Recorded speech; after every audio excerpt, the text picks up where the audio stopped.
Greetings guys, welcome back to my channel. My name is Monette and this is my channel, Evolve with Monette. I'm so happy to be sharing energy with you today. My intention today is to warn you first of all that this video could be a bit triggering. We are going to talk about subject matters like race and perception and ideas. So this is for the grown-ups only, okay guys? If you cannot handle that, then this is your time to click off and live your absolute best life, and I will not at all hold it against you. But for those of you that are ready to dive deep, let's dive deep. We're going to be talking about macro and microaggressions. Now, I am a professional intuitive empath, if I haven't said that already, and I pay attention to energies and things. But in some cases, those energies and things keep you alive. When you are living as a Black woman in this country, it is really important to pay attention to primal kind of feedback that you're getting. I've talked about this before. Malcolm Gladwell talks about the tipping point and about our intuition and how we all assess things in a moment of minutia, okay? Well, I have lived all over the South, and I want to break this down today into three different parts. One, we are going to talk about Cheryl Underwood, and the comedian who is African American, as well as Sharon Osbourne, who is, I believe, England born, and the wife of Ozzy Osbourne, okay? It's so funny, I was going to make a video about how he chose a karmic to interrupt their relationship. He slept with a hairdresser, and however, this does feel more prescient than that. Maybe that will come another day and talk about their dynamic and journey. However, Sharon found herself in some hot water as of late, and it got me to thinking about micro and macroaggressions that I both have witnessed, also been part of, and I'm not going to go deep into my story today. I'm going to use the stories and examples of some other people, except for one. There was one person that I didn't meet who helped me with primal connectivity from hundreds of miles away to escape and get out. If any of you guys are familiar with Jordan Peele's eponymous movie Get Out, where he examines the micro and macroaggressions that can happen. Of course, he has stretched it out for theatrical purposes and made it incredibly, it was a horror movie. However, it was all derived from actual experiences that many African American, Black, or folks from the diaspora of all colors experience. So we have been noticing various upticks in hate as of coronavirus regarding the Asian community. So that's something that they also experienced too during the Japanese internment after World War II. So there is a lot to unpack here. I don't know if I will get into that or do a separate video about that. But what I want to talk about is the Black experience and how we all, if you are of a disparate color or skin in this country, can be prone to this kind of racism and how it shows up in the office. So, because the workplace was the example that kind of got my energy churning about this video regarding Sharon and Cheryl. I will get to that towards the end of the video. I want to start off with someone that you guys don't know. And this person, we're going to call him Dr.Marc, okay? We're going to call him Dr.Marc. Dr.Marc is a doctor that works at a practice in Alabama, and I had a medical procedure, and a friend of mine worked at this practice and was scheduling my procedure so that I could go up there and do it. I used to live in Alabama, guys, and had a lot of history no longer there for many years. And so I went there, and I was going to do a 2-for-1. We're going to have a visit. I'm going to take care of this medical thing. Now, because I do support Black businesses, Black-owned businesses, Black and African-American physicians, it's like Issa Rae who says, I'm rooting for everybody Black. The reason that sentiment is expressed by someone, and a lot of people took issue, like, what if we said we were rooting for everybody white?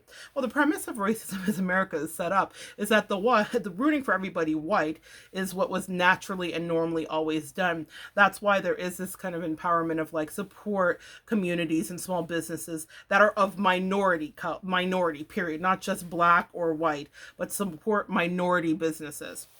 But I specifically will always support, if I can, an African American or Hispanic or Asian doctor. I like anybody, and I have many white doctors that I've been to, so don't get me in hot water here. But you understand the support of that, because I know what mountains they had to climb to achieve that. Not to say that any doctor doesn't climb a mountain to achieve their degree. However, there was a doctor in the office. Now, I couldn't always keep the name straight, guys.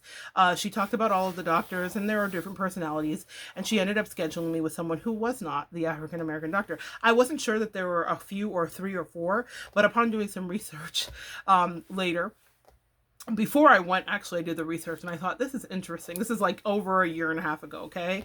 And I thought, interesting. He's the only Black doctor in the office. Now, here's what makes this interesting regarding micro and macroaggressions. I asked her, why won't you book me with him? And she was like, girl, honestly, and my friend, just to give you full context here, is Caucasian. And I said, and in Alabama. So you get all of the context, okay? So I was like, why won't you book me with him? I'd really like to go to Dr. Marc's, and just out of my own support issues that I've just laid out. And she said, girl, he is the worst. Now, I've heard her talk about him before, but I never associated that he was a Black doctor because I was never keeping a count of that, and it didn't mean anything to me. But I'd heard him talk about him before, and she'd sent me pictures of the holiday parties, and I'd seen him there, and I thought, that's interesting. I relate to being the only Black face in places. That's definitely been part of my experience in life growing up in the Keys. However, not to say there weren't other Black people there, but in the places and spaces I found myself in, I was usually, well, the only one. Now, what I will say is that she'd always kind of been disparaging about him, but I never made the connection. Allow me to make the connection for those of you watching.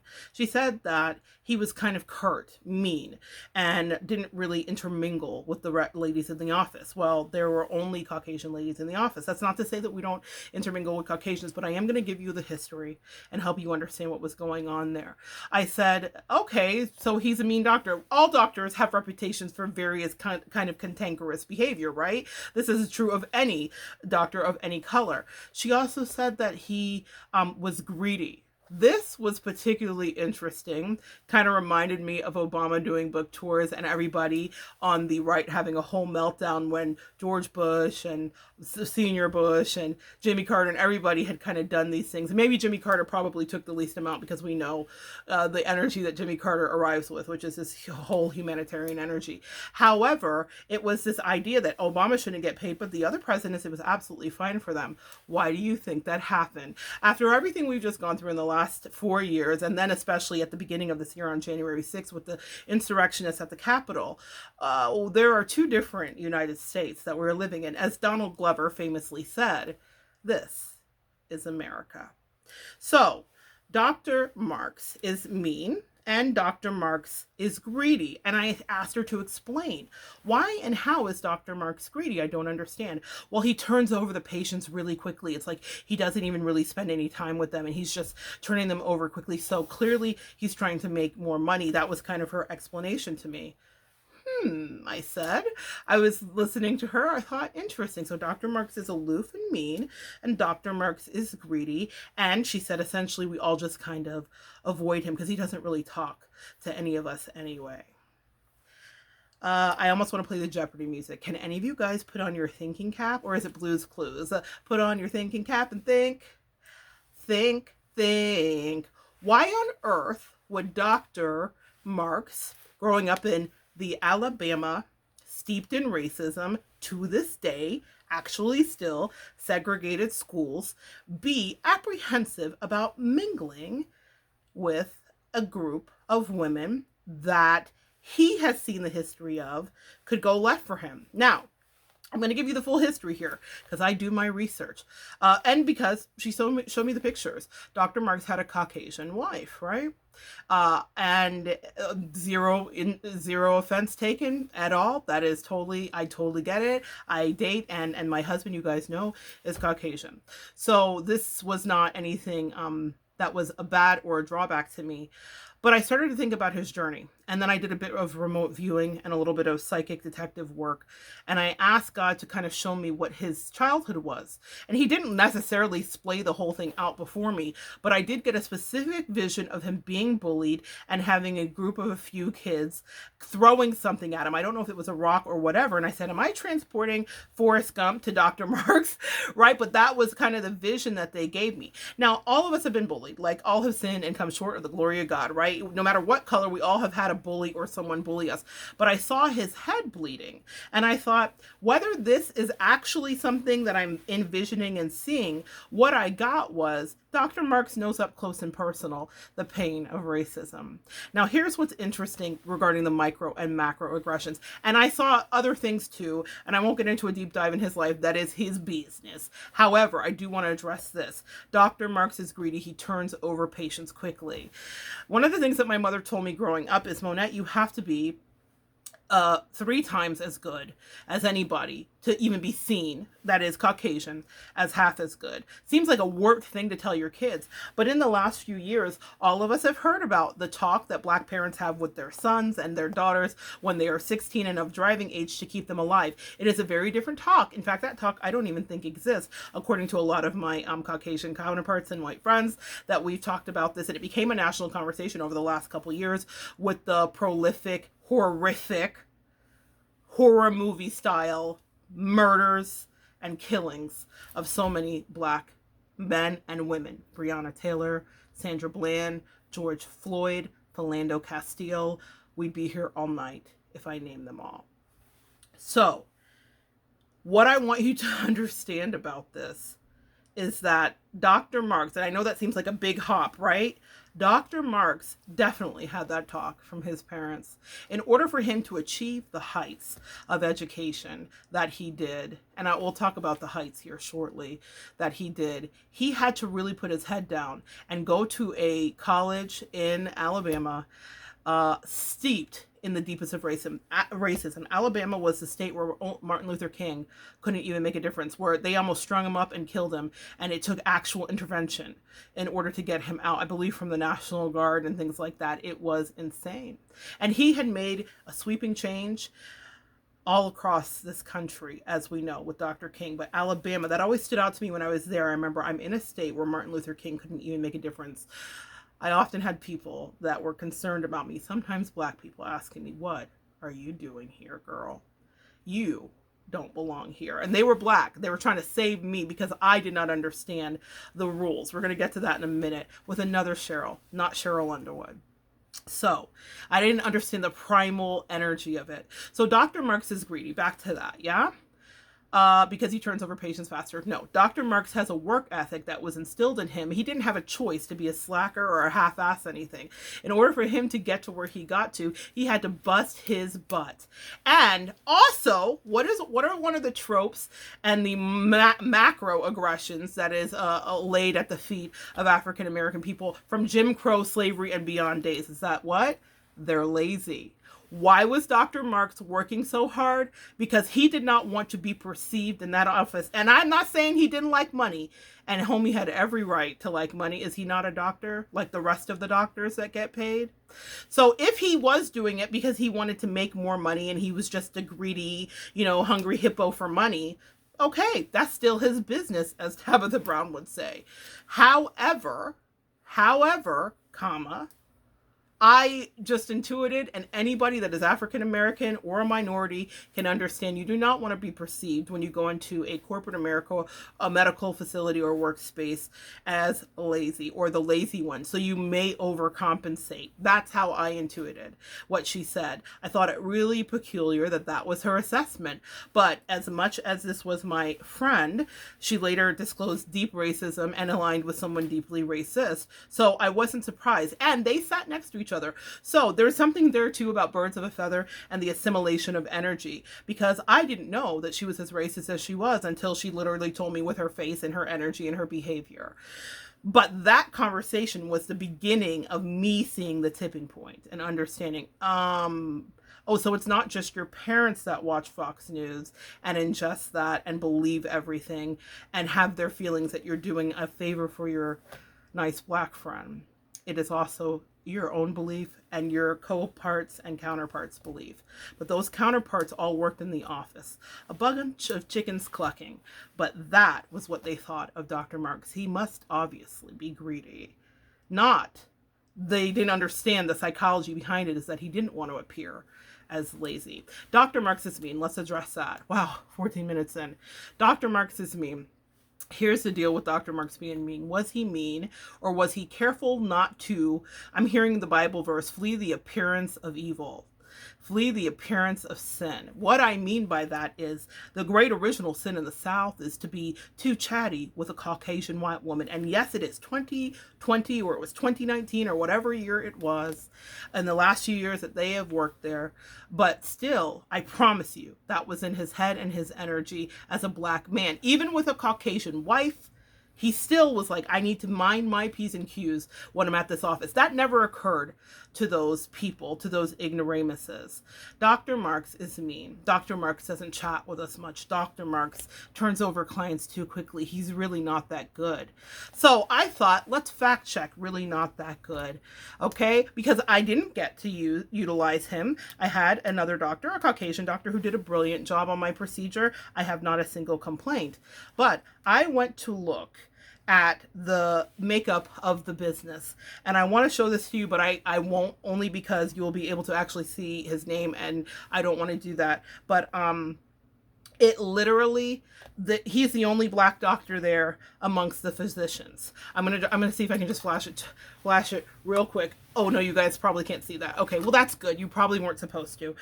He is the only black doctor amongst the physicians. Now, there is one doctor, and he has an MD behind his name. Another doctor, another MD. Another doctor, another MD. Another doctor, another MD. Dr. Mark's 3 additional letters that I had no idea what they meant. Surely, this lazy person, as their perception and their communication, even though they didn't say lazy, what they were saying is he's turning people over, he's greedy, he's not as good as everybody else. That was literally what she said, because she was dissuading me from booking with him. Has an MD, an MPH, and an FACP. Let's talk about what those mean. So the MPH is the Master of Public Health degree and a Doctor of Public Health. It's a multidisciplinary professional degree awarded for studies in areas related to public health. The MPH degree focuses on public health practice as opposed to research or teaching. So he's actually a practicing medical physician, keeping their community safe, keeping the many clients and patients that came in safe. So what is FACP? The FACP, in the medical term, is for fellows that are authorized to use the FACP. It's a fellow of the American College of Physicians in connection with their professional activities, as long as their membership is current. But when you see it, what you're seeing here, it means that he is a fellow of that. And it's the largest society of internists in the world. And the part that I thought was interesting, it says, when you become an FACP, you play an active role in advancing the field of medicine while enjoying the prestige of being associated with a distinctive group of medical professionals. What was interesting to me is that Dr. Marks, who was seen as not good enough, not in alignment, not worthy of my money, because I paid out of pocket for my procedure, not worthy of my money and not worthy of my patronage, has these other things that he had to do more for to get. Do you see? I rest my case. If you are of a different minority or color, you understand exactly what I'm saying. It's exactly the ratio my mother gave me. 3 times as good to even be seen as less than or half than, because they saw him as not as good, not as worthy, and not as equal. These women who were barely literate, who were barely educated, who were unambitious, who were working at a mediocre job that, yes, they were paying them to do, who were unhappy with their lives, who were unhappy in their marriages, who didn't ever read anything unless it had to do with the ticker tape across Fox News, or cutting out box tops, you know. These women dare opine that this man was not good enough. It was fascinating to me. And it was a macroaggression. So, Dr. Marks, I will never have a conversation with you, sir. But today, I avenge you and your name and your work ethic and your pain that they will never, ever have windows on. They assumed that the things that you did were for one reason, because it was cloaked and blanketed in racism. And the truth is, they don't understand that he's always, like many of us that excel in any area of our professional lives, trying to make sure that you only see him as a duck gliding across the water, when underneath he's paddling furiously, because what he's fighting against is hypocrisy, idiocracy,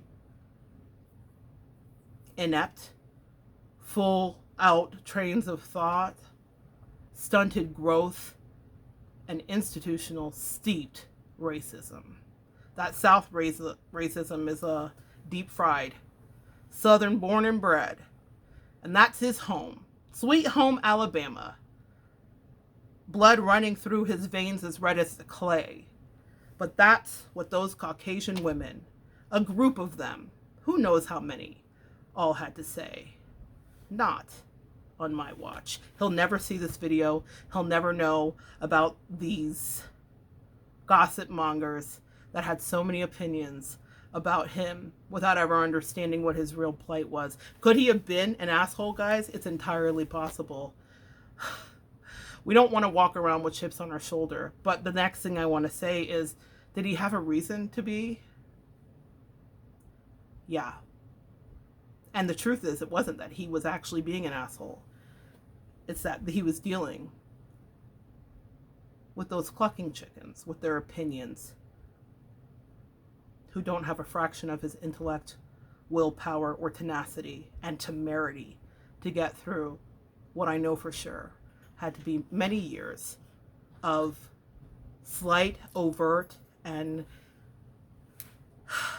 downright, outright racism.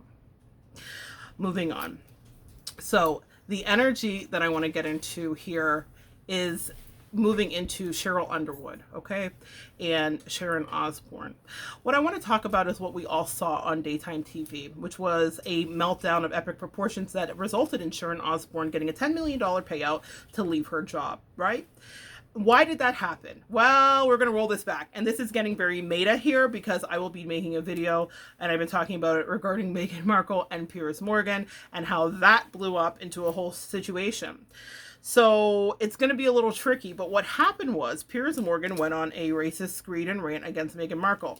For those of you that are here to this channel, please let me fully disclaim that I believe personally Meghan Markle to be a narcissist. I have other videos up here explaining that. You can go and watch those or wait for the new one that I will be making. I do believe that we can use our cognitive reasoning, and both things can be true. People are racist and this girl's a narcissist. You know, there are black narcissists too, right? And there are white narcissists and Cuban narcissists and Hispanic narcissists and Asian narcissists. So everybody up in arms like, no, it's just everybody. No. We'll get into that. But the reason that I want to say this is because I want to be completely unbiased and fair. Piers Morgan, also a narcissist, but he hates Meghan because of a narcissistic injury she caused him by rejecting him. That's a whole nother level of psychology we can get into. What happened was Sharon was taking up for her longtime friend Piers Morgan, as they are both British and they are both in media and they travel in the same circles and know each other. And she tweeted about some things and then she made some remarks on the show. And they were trying to get to the bottom of it in a think tank type discussion. And what happened, what we witnessed, is what African American, black women and men all over the country have been in the presence of. And this is the essence of racism and also denying one's humanity. You know, as they wrote about slaves, they were what, 3/5 of a person? They were not even considered a whole person. Hence the ratio that many of our parents came up with for our work ethic and what it needed to be, because we were perceived and seen as lazy. The reason that I'm talking about the 3/5 and the ratio here is because while Cheryll Underwood, the comedian, was calmly explaining, and it reminded me of Philando Castile, who was reaching calmly for his wallet and was shot because of the fear that was so deeply entrenched and racism in the police officer who shot him. He couldn't have behaved better. And after, I'll get back to the point, he was shot, his girlfriend then had to talk the cop down off of the insane adrenaline ledge, lest she and her daughter ended up shot too. Maybe I'll find the video and connect it below so you guys can all get a reminder and a reality check about the politics that we have to operate in while our lives are literally being eradicated or endangered. But in this case, this was a this was a macroaggression that was so outlandish that it could not be debated no matter what kind of cover up or PR Sharon did, which all was disastrous afterwards. Here's what happened.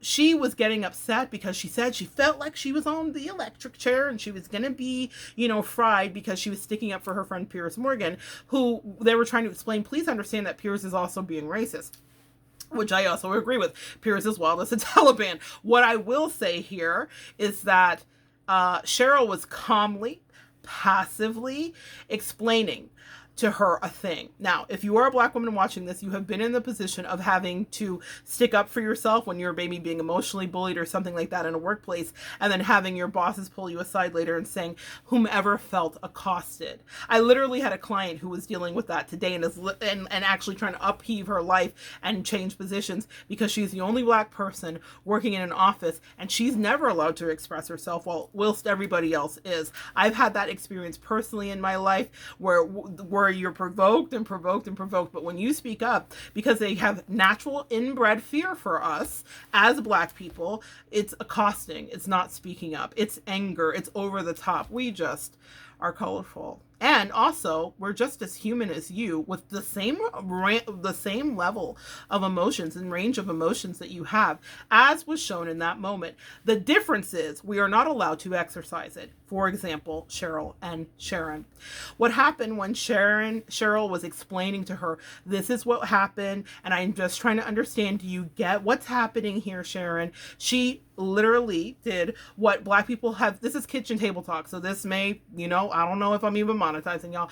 What she did was she resorted to something that Black people kind of know. It's like a trope in the Black community that is thought about when something's not going in a white woman's way, is that they may cry and weaponize. We call it weaponizing white tears. You may have heard that phrase all over Twitter. I don't think that it's exclusive at all. I think it's widely known. And we're like, oh my gosh, is this going to be like how this thing goes? Now, the harken back to that is that if a white woman says that something was done to her, no matter whether it's by a Black woman or a Black man, they're immediately believed. And for example, Emmett Till. And it has grave consequences. Many times we have seen the Central Park bird watcher who was out there part of the Audubon Society, and he just happened to be a Harvard graduate, but that woman was weaponizing her whiteness and his Blackness against him, and it was all caught on tape. We could go on and on. The woman who accosted the 16-year-old and assumed, you're Black, clearly you must have stolen my phone, of the famous jazz singer in New York at that hotel. I will stop, otherwise we'll be here all night. So in that moment, Sharon began to weaponize her whiteness, and you could see it happening, and her fragility. But then she took it, like it was like, push it to the limit. She was like, oh, I'm going to foobar this completely. And what she did was she literally pointed at Cheryl. She put her hand up, an act of also like that couldn't happen. A Black woman in any office couldn't put her hand up to a boss or someone having an interaction with her without immediately being called up for either insubordination and or potential assault. And these are the facts. These are the straight facts. So this is the energy that she gives to her coworker. Absolutely not. You know what she tells her? You don't get to cry. Wow. Take that in. Sharon was in full tears by this point and actually having an actual physically shaking meltdown. But as Cheryl, in a heated discussion with a coworker about race, one of the our original sin, the most sensitive subject about race and racism, and her friend, and having her try to understand, yeah, we can know that maybe we don't all agree with Meghan Markle, but what he said or whatever was racist, right? He had just been called into account by the Black anchor that was there on Good Morning Britain, okay? And that's when he walked off. Do you guys remember with Piers? So she was sticking up for him with that. Didn't have to insert herself. She did. That's another story for another time. But what happened was in that moment, she turned to Cheryl and she denied her humanity. We all watched it live. That's why she's not at her job job to this day right now. And they haven't spoken to this day.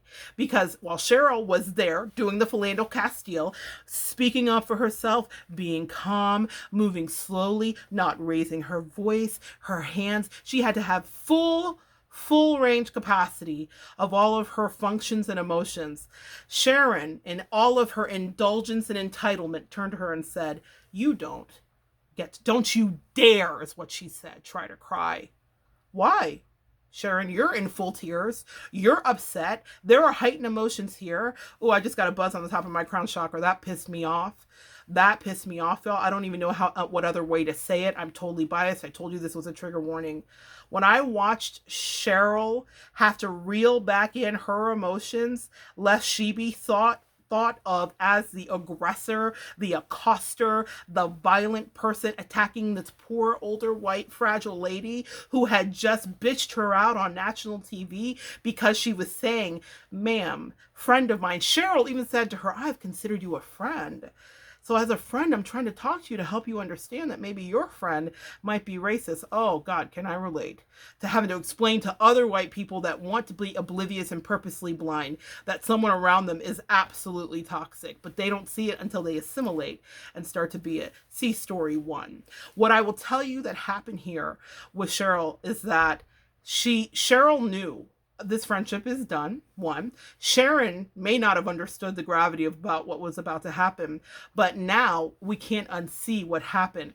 I heard white commentators and black commentators and commentators of all race absolutely be horrified at the denial of the humanity that she perpetrated upon her friend Cheryl. But that is the microaggression, I don't even know if it's a macroaggression. That was out and out racist. It was denial. It was like, you as a black woman aren't allowed to cry. Now let's talk about why this matters. Speaking of the medical profession, it is shown statistically that black women die more during childbirth, have more extreme pain and bleed outs afterwards, because it is perceived from slavery that we just happen to be stronger, that we don't feel the same amount of pain. The reason that the opiate crisis is so prevalent in the Caucasian community is because pills are dispensed with ease, quite easily. But when it comes to African American women and men and having pain, they think our threshold is higher. And that was absolutely demonstrated with the emotional EQ, the threshold in that moment. She thought, I'm in tears and I'm sad, but you should be fine, even though we're talking about your race and racism, and we're triggering experiences that Cheryl will never open her mouth to say that she has had happen with her. Cheryl Underwood is a dark-skinned black woman as well. Okay, so she is definitely someone who has felt the heat of that, and she said as much in interviews afterwards that she was trying to compartmentalize her own anger, because she had to be Philando Castile in that moment and talk her white counterpart co-worker who was being wildly inappropriate, absolutely outright racist and stubborn and entitled and denying her humanity. She had to be the professional. That is what it's like to live black in America and work in black spaces. It happens to us all the time. We all know it and we never say a thing. Last story, really quickly. The reason that I escaped the situation that I was in was because several years ago, I got a quiet cue from a black woman who has never met me, but has watched my videos and listened to my radio show when I had a radio show and has supported me. She was a friend of that first girl that I was speaking about that was telling me not to choose that doctor. They had worked at a Rite Aid or something together, side by side, and she used to tell me all the time about how much she enjoyed. We'll call her Cheryl. We'll do Cheryl 1 and Cheryl 2. I don't know if her name was Cheryl or Sherry, I don't know, but we'll call her Cheryl. So, how much she enjoyed her. And so she was like my best friend. She was the white girl with a best friend that was black that she didn't treat too well. My best friend does these things, and like whatever, she talked about it, but now listen, if you've watched any other videos, that's a whole nother story for another day. The point is that this woman supported me and started watching things and things of that nature. And I would hear her talk about her, and I would hear her talk about her teeth and how white they were. And she would always ask, like, how did she get them so white? And that was a weird, awkward thing for me. I was like, it reminded me of Get Out. That's what this is about right now. It reminded me of Get Out. It was very much this kind of energy where it was like, she coveted. You know, on Get Out, there's the auction block, and literally what they do is kind of trick people and Get Out, the premise of that movie, to take whatever thing, strength they feel, or whatever thing they think they have, whether it be being well endowed, or great teeth, or great eyes, in the case of Get Out, because the person was a photographer, and the person who purchased him and set up that whole chain of events that happened was a photographer, an artist who was blind, who wanted his eyes. So that was why I was a little triggered when she was always talking about her teeth and the nice things she did for her family. She had a daughter. She purchased nice things for her daughter. And it was just an interesting thing to me. She was very upset about that. I thought, well, Caucasian mothers purchase lovely party favorites. I think she bought American Dolls for her daughter's friends at a birthday. And she spent a lot of time talking about that. I'll leave it there. It was fascinating to me. I thought, anyway, that's not the point. Here's the point, guys. Just another aggression. But here's the point. She said that this woman had to come into her office, this medical facility we spoke of first, for treatment. And they had worked side by side for at least a year or two, from what I could recall at that time, even though the person I was speaking about had a second, another job, or I don't know what the dynamics were with the job, but she came in. Now, they had laughed and guffawed and spent time, and she told her about her black best friend to make Cheryl feel comfortable with her. But here's what happened. Cheryl is the one who signaled to me there's something happening here. And what it is exactly clear. Stop. Listen. What's that sound? Everybody, look what's going down. What was going down was that Cheryl was primally perceptive. She went in and she didn't, and they saw each other, and the person said to me that worked there, it was so weird. She didn't speak. She just looked at me and then quickly kind of skittered away. Now, that doesn't make sense juxtaposed against all of the time they spent chopping it up side by side in the pharmaceutical trenches, right? But it did. She asked me what happened and why Cheryl was so awkward with her all the time. And I chalked it up to her sign. She's a Capricorn. And I said, they're difficult with making friends, but she really likes you because she's doing acts of service, which is highly one of Capricorn's love languages, acts of service. But what I knew, and what anybody African American, what anybody West Indian American, Spanish, Hispanic knows, is that Cheryl, growing up in that Alabama clay, growing up in the same Dr. Marc's way, felt something about her that she couldn't quite put her finger on. And because I was grandfathered in, and I had loved her for years, and seen the backside of her life and her particular taste, I did not think that this was in her DNA. Oh, but it was. And Cheryl alerted me to run away. Cheryl didn't speak. Let me explain why. Because Cheryl wasn't sure that around her Caucasian friends that she was going to get the same warm reception that she would have received had it been at the Rite Aid drive-thru, or if they had just bumped into each other when she was one-on-one. What Cheryl did was revert back to all of her experiences in childhood and all of her experiences in college and adulthood, and realize that, wow, I really like this girl, but she's around her group of people, and I don't want to get my feelings hurt. And I don't want to put her on the spot and give her the opportunity to embarrass me and not speak to me.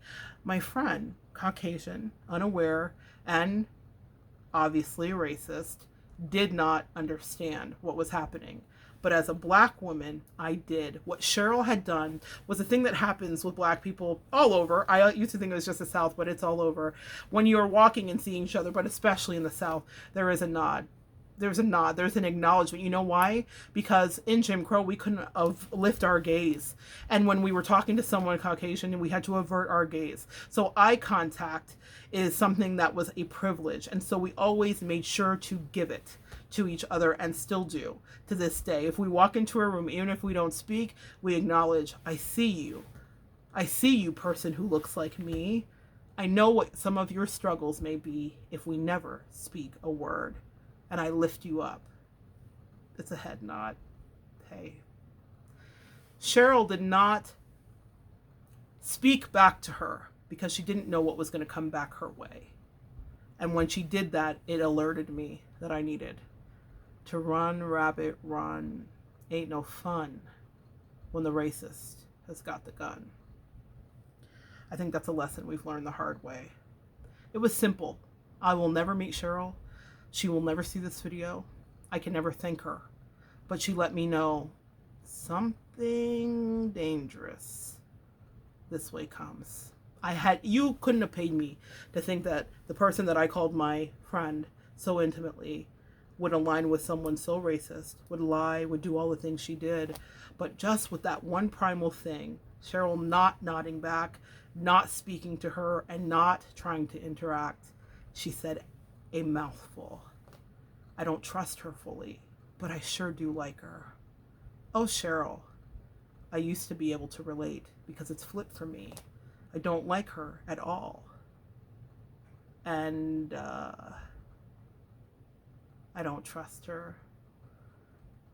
But that's what racism looks like on many levels, from the medical professional to the television professional to the blue collar worker, side by side. It all has the same flavor. We have to carry ourselves with dignity and pride while we observe Caucasian women with terrible behavior. I think they're called Karens. They have a name now, yeah? Terrible behavior. When we watched the Capitol riots happen and everybody storm and act up, we sat back, and I'm not going to lie, we were like, what the exactly? Because it couldn't have happened. We saw what happened with the National Guard guarding the Lincoln Memorial. Lincoln, ironically, who signed the Emancipation Proclamation to free the slaves, while pellets flew from the bullets of the National Guard towards the Black Lives Matter way. We saw Joe Scarborough lose his complete shit on live TV. I watched it live because I do watch MSNBC, and I was watching Morning Joe when he said they would have been sniped from the roofs, and if it was black people, they would have been shot in the face. They could never have breached the Capitol that way. This is America. There are two sets of rules. There are two sets of behavior. What do they call it? Dignity politics or whatever. That whole thing exists, and it's something that we are taught so that we can exist and live and survive.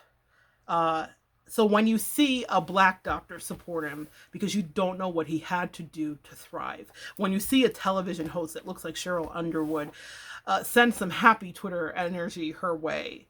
When you see a worker, sweet Cheryl, I send you so much loving energy because you saved me and saved my life for another day.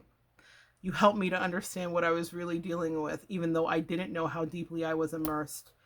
And I want to thank you because that signal you gave me was the first. All right, guys, it's a lot to unpack. I might put some other energy down here as well. There's a white woman explaining cultural appropriation of black bodies, and I thought she did brilliant. She is from out of the country, but she just slammed it out of the park. A home run. If you are interested in recognizing whatever it is that you have as the ability to hear, or even the privilege. You know how they say check your privilege. I'm not here to chastise you. I just want you to see it from the way that we experience it and see that it's not that we're making this up or that we're trying to cause any drama. It's that we are just trying to exist. We're just like you. When you cut us, we don't bleed blue. We bleed red. Just like you. And all we want is humanity and humane treatment and equality. And I don't know if it's anything I'll see in this lifetime, but I feel like John Lennon. I have to imagine all the people living as one. I can't say that our fight's just begun, but I can say I think we're actually making some strides because now America can't cover its eyes. I love you guys. Come back and join me next time. I know it was a long one. Reach out to people. We're all the same. Every single one of us has joy, right? And some pain. I love you. Come back. We'll continue to evolve together.